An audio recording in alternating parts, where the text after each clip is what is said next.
Hey everyone, बात करेंगे आज हम क्लैट की इस प्रिपरेशन के अंदर ऐसी कौन सी किताबें हैं जो आपके पास बिल्कुल होनी चाहिए, जिनके बिना आप इस एग्जाम को फ्लाइंग कलर्स के साथ पास नहीं कर सकते हैं। जैसे कि कोई क्रिकेटर है तो अगर वो बॉलर है तो उसके पास एक बॉल होनी बहुत जरूरी है, अगर वो बैट्समैन है तो उसके पास पूरी बैटिंग किट होनी बहुत जरूरी है।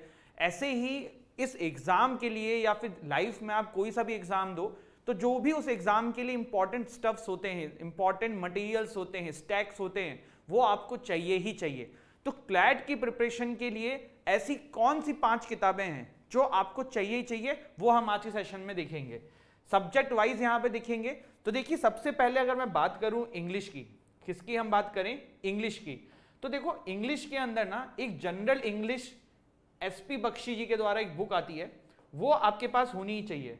और ये सारी बुक ना अमेजॉन पे अवेलेबल हैं, फ्लिपकार्ट पे भी होंगी, मतलब ये सब आप घर बैठे बैठे ऑनलाइन मंगा सकते हो।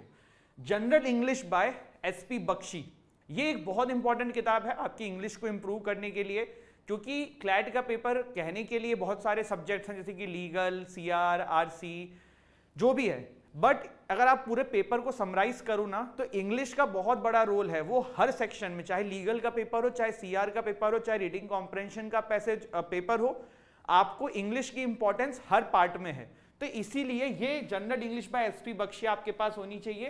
प्लस वोकैब के लिए world power made easy by Norman Lewis. तो ये यहाँ पे देखो, ऐसा नहीं होता है वोकेबलरी के लिए कि आप एक दिन बुक उठा के बैठ गए और 50 वर्ड 60 वर्ड रटने लग गए। नहीं, बुक मंगा लो, डेली 2 से 3 वर्ड का टारगेट लो और इस तरीके से अपनी वोकेबलरी को धीरे धीरे स्ट्रॉन्ग करते चलना। ठीक है, तो ये 2 किताबें पहली हैं इंग्लिश के लिए जो आपके पास होनी ही चाहिए। इसके बाद मैं यहाँ पे देखो प्रैक्टिस बुक इसलिए नहीं बोल रहा हूँ क्योंकि मैं मान के चल रहा हूँ वो आपको अंडरस्टूड है कि भाई जो अनसीन पैसेज होता है, रीडिंग कॉम्प्रेंशन होता है, उसके लिए आपको एक प्रैक्टिस बुक चाहिए। तो वो तो आप सभी के पास होती है, लेकिन प्रैक्टिस बुक से ज्यादा इंपॉर्टेंट है पहले बेसिक करेक्ट होना, तो वो ये किताबें आपका कवर करेंगी।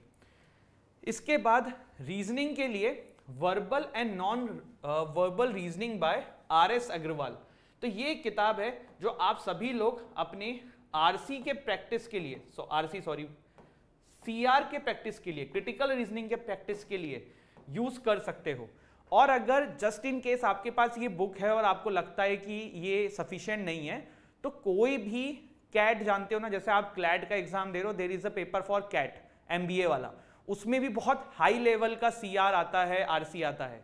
तो वहां पे भी आपको इस चीज को ध्यान में रखना है कि अगर आप सिर्फ इस बुक से कर रहे हो और इस बुक में आपका कंटेंट खत्म हो चुका है, तो आप कैट की कोई सी भी किताब जो है वो ले सकते हो जो कि सीआर के बेस्ड हो, क्योंकि कैट के अंदर भी अच्छी खासी लेवल की सीआर आती है।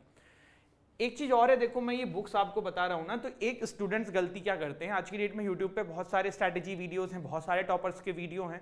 एक बात समझ लेना, एवरी इंडिविजुअल इज डिफरेंट। अगर आप किसी टॉपर को आंख बंद करके फॉलो कर रहे हो ना, तो आप अपनी लाइफ की सबसे बड़ी गलती कर रहे हो, क्योंकि वो पर्टिकुलर इंसान अलग बैकग्राउंड से था। क्या पता उसकी इंग्लिश अच्छी थी, क्या पता उसकी इंग्लिश खराब थी, क्या पता उसका मैथ्स बहुत अच्छा था, क्या पता उसका करंट अफेयर बहुत खराब था।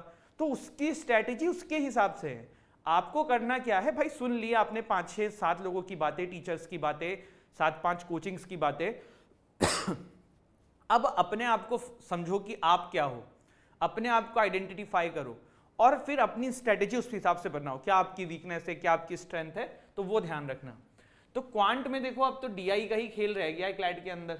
तो data interpretation by RS. Agarwal, it is a good book for quant, जहां पे आप काफी सारी प्रैक्टिस कर सकते हैं। लीगल के लिए एपी भरद्वाज। अब देखो लीगल एप्टीट्यूड में ना 2 पार्ट है। पहला पार्ट तो प्रैक्टिस का है, तो प्रैक्टिस के लिए तो बहुत सारी बुक हैं, आप कोई से भी ले सकते हो, मॉक टेस्ट और इनके थ्रू भी करोगे। दूसरी चीज ना देखो, क्लैट कहता तो है कि prior knowledge of law not needed, but actually में ये सच नहीं है। आप इनका पेपर उठा के देख लो, वहां पे ऐसे ऐसे टर्म्स यूज होते हैं जो प्रायर नॉलेज के बिना आप समझ ही नहीं पाओगे पैसेज। तो ये आपको समझना होगा कि आपको यहां पे ये ध्यान देना है कि basic understanding of tort, contract, IPC आपके पास होनी चाहिए। कॉन्स्टिट्यूशन तो जो थोड़ा बहुत करंट अफेयर से पढ़ो, ठीक है, उसके लिए आपको सब याद करने की अब जरूरत नहीं है फॉर क्लैट, बट आपको बेसिक अंडरस्टैंडिंग ऑफ ये जो लॉ के 3 सब्जेक्ट्स हैं, टॉर्ट, कॉन्ट्रैक्ट एंड आईपीसी, ये आना चाहिए। ये कैसे आएगा? ये बुक आपकी काफ़ी हेल्प करेगी इसके अंदर, ठीक है। तो ये कुछ चीज़ें हैं जो आपके पास होनी ही चाहिए अगर आप क्लैट के एस्पिरेंट हो। आप क्लैट के साथ ओलेट का पेपर भी दोगे। ओलेट मतलब सारे अदर लॉ एंट्रेंस टेस्ट, तो वहां पे भी जनरल नॉलेज, स्टैटिक जीके आती है। क्लैट में स्टैटिक जीके डायरेक्टली नहीं पूछेंगे, करंट अफेयर से रिलेट करके पूछेंगे, तो वो तो आप करंट अफेयर करोगे, वहां से कवर हो जाएगा। बट स्टैटिक जीके ओलेट के लिए अगर आप चाहो तो लूसेंट मत पढ़ना। लूसेंट इज ए वेरी मोटी किताब, उतना कॉस्ट बेनिफिट नहीं है। हमारे टाइम पे ये 60-70 रुपए की आती थी, अब ये 200 रुपए की हो गई है ना। ये भी आपको मिल जाएगी। राइटर ध्यान रखना, अरिहंत की मनोहर पांडे की ही किताब लेनी है, काफी पतली किताब है और काफी आपके लिए यूजफुल होगी। तो ये ओलेट के लिए था। अब करंट अफेयर के लिए ये तो द राइज क्लैट पॉइंट की जो करंट अफेयर की मैगजीन है, बट आप चाहो तो आपको जैसे जिस भी कोचिंग में कर रहे हो, अगर क्लैट पॉइंट के स्टूडेंट हो, क्लैट पॉइंट की मैगजीन अच्छी लग रही है, इसको फॉलो करो। आप किसी और कोचिंग की फॉलो करना चाहते हो, उसको कर लो। कुछ कोचिंग नहीं किसी कोचिंग की नहीं करनी है तो प्रतियोगिता दर्पण आती है, उसको कर लो। एक करंट अफेयर की मैगजीन आपके पास होनी चाहिए हर महीने की, जहां से आप करंट अफेयर करो। तो these are the stacks which you need. अब मैं स्टैक्स क्यों बोल रहा हूँ? वही वाली बात है ना, कोई बॉडी बिल्डर है तो उसके पास स्टैक्स में प्रोटीन होना चाहिए, ग्लव्स होने चाहिए जिम में करने के, एक्सेट्रा एक्सेट्रा। आप क्लैट का एग्जाम निकाल रहे हो तो ये कुछ चीजें हैं जो आपके पास होनी ही चाहिए, ठीक है। एक मैं इस पे और ऐड कर दूंगा, अगर आप मॉक टेस्ट ऑनलाइन लेते हो तो बहुत अच्छी बात है, और उसके साथ साथ आप ऑफलाइन भी अमेजॉन पे 250-300 रुपए की किताब है फिर से अरिहंत की, देयर इज 20-25 मॉक्स, वो आप ले सकते हो, ठीक है। अब जिनको इन सब झंझट में नहीं पढ़ना है उनके लिए तो हम हैं ही हैं। रिवॉल्यूशन इन क्लैट प्रेप लेके आया है क्लैट पॉइंट। क्लैट यूजी 2024 का एवेंजर बैच मात्र 21,999 का ये कोर्स है। इसमें आपको कोई बुक्स लेने की जरूरत नहीं है। क्लैट पॉइंट के द्वारा बनाई गई 7 बुक्स आपके घर पे आएंगी। मॉक टेस्ट इसी में इंक्लूडेड है, पर्सनल मेंटरशिप इसमें इंक्लूडेड है, लाइव क्लासेस हैं, रिकॉर्डेड सेशंस एंड एवरीथिंग है। डेमो क्लास एप्लीकेशन डिस्क्रिप्शन से डाउनलोड करके आप देख सकते हो। ज़्यादा जानकारी के लिए आप हमें कॉल भी कर सकते हो। सेम गोज इन क्लैट 2025 विजेता बैच, इसका कॉस्ट भी सिर्फ और सिर्फ 29,999 है। तो you can enrol in both of these are courses, जिस भी आप कोर्स में इंटरेस्टेड हो। और इसके साथ साथ आपका एलेट एंड ओलेट की क्लासेस भी इसी में कवर कराई जाएंगी, तो आपको कहीं और जाने की जरूरत नहीं है। तो दिस इज इट, ये था हमारा आज का सेशन। आई होप आप लोगों को कुछ समझ में आया हो, इंपॉर्टेंट लगा हो, कुछ काम की बातें मिली हो। Thank you so much. जय हिंद, जय भारत।